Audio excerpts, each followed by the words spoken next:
The final movie this week was Dylan's pick, that being the 1990 film Die Hard 2. Die Harder. It's not called Die Harder. Yeah, it is. That's an official subtitle. Anyway. The all right, Die guys, Hardening. I'm about to explain the best movie we watched this week, so brace yourselves. So Die Hard 2 is about the same old New York cop who's now in California, except I don't think this movie happens in California. What's his name, Dylan? I don't remember. Anyway, so there's just a bunch of terrorist people at the airport. There's some kind of sergeant guy who's flying in from some Hispanic country.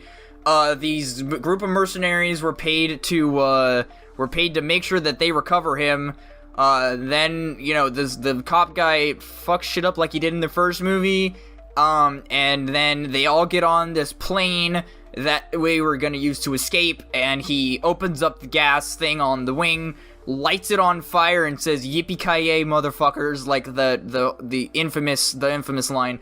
And then the fire trail follows the plane and blows it up, and everybody on that plane, including the special forces team the army sent, dies. The end. By the way, fun fact. Here's my haiku as inspired by Die Hard 2, Die Harder.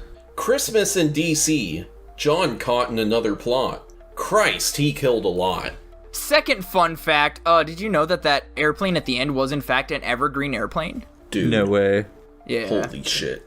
What do you mean by that? The Evergreen is an airline company my mom used to work for, so that's one of they donated a plane for this movie. It's pretty cool. Dylan is glazing his mom. I think this is a fun movie.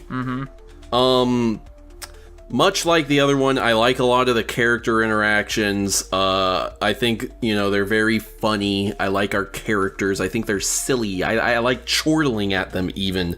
I like that this movie actually feels like it has stakes with them fucking murdering like 300 people. Oh, yeah. Just nonchalant. Yeah. I thought the action scenes weren't as strong as the first one, but for the most part, they got the job done. Lots of decent explosions in this one. And I thought that the twist actually worked, and I wasn't expecting it. And so that kind of actually impresses me, Mm-hmm. Any movie that can shock me is a pretty good movie, in my opinion. Yeah, I mean, I thought it was a little funny how a lot of the characters in this movie were just cookie cutter from the first one. You've just got the one guy who's, because obviously you've got, in the first movie, there's the first cop that shows up, and he's the only guy that's for John, right? He's the only one who wants to help him out, and so in this movie, it's the telecommunicator guy who's, trying to get systems and, communications back up. And then you've got the quote-unquote incompetent FBI agents, where in this movie it's not necessarily incompetence, it's just a double-crossing, that kind of stuff. And it's not necessarily a bad thing. I think if the formula works, and they just happen to change up a few elements in this movie and just kind of reproduce it, and it still made a pretty stellar movie. Yeah, I did think, a lot of the...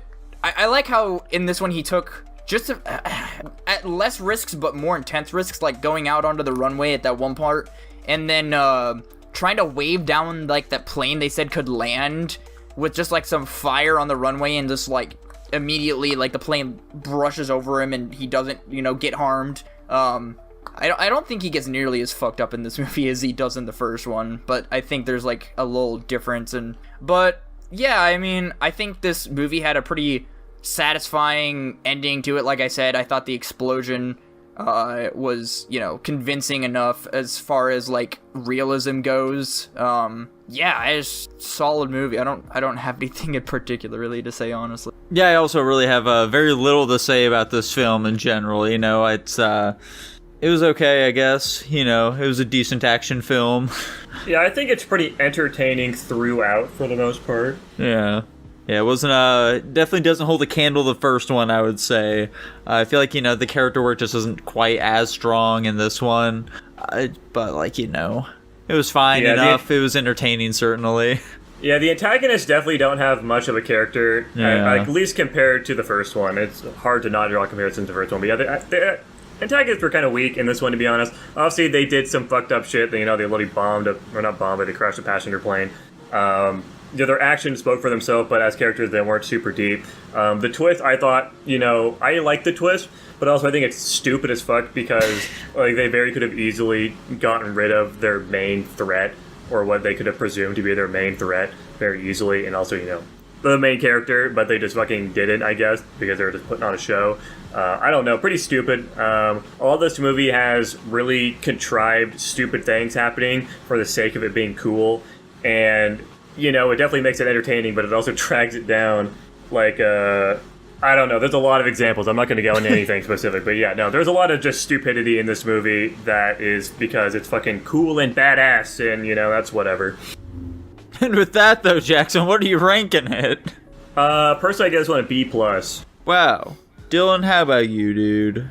Like I said, I very much enjoyed this movie. I think it's a pretty good ode to the first one. I don't think it's better than the first one, but I don't think it's a tier below, so I'm just putting it on the same tier and giving it an S-. Shocking. I thought it was good. I'll give it a B.